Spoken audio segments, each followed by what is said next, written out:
ever have to evict someone? There are those very unfortunate times when that happens.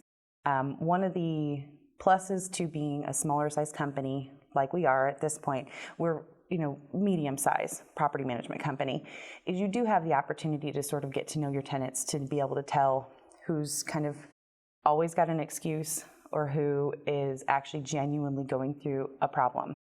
And absolutely anything we can do to work with somebody is what we're going to do.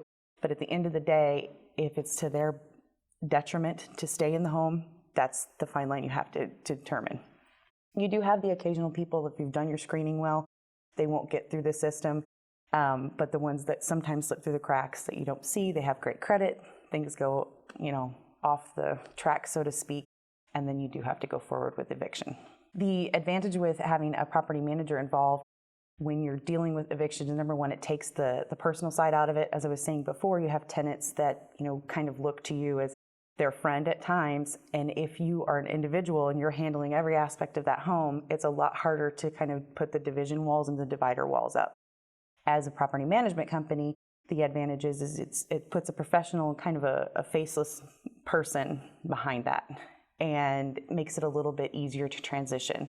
Plus, there's also the aspect of just knowing the law and what the laws are and protecting yourself. Documentation is everyone's friend, meaning you document every call, you put things in writing, you put letters in writing, you abide by all of the items that the court's going to look at.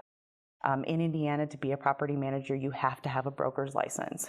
So as an individual, if I have several properties of my own, I would have to have a broker's license to be able to refer to it as a property management company. With that comes the education through getting your real estate license, getting your broker's license, and being up on the current laws as far as the EEOC laws and all the equal opportunity housing laws and so forth. Are there ever times when you have to seek advice from a lawyer?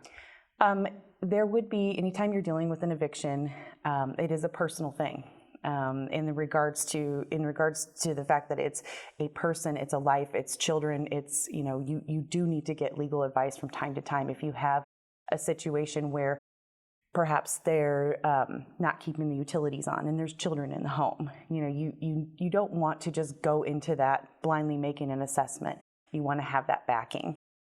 So absolutely. And also in regards to just the tenant laws, if there's confusion on tenant laws, they change frequently. Keeping up on that is very important. So if you don't understand something and understand how it's written, you want to consult with an attorney to get a very clarified, clear answer.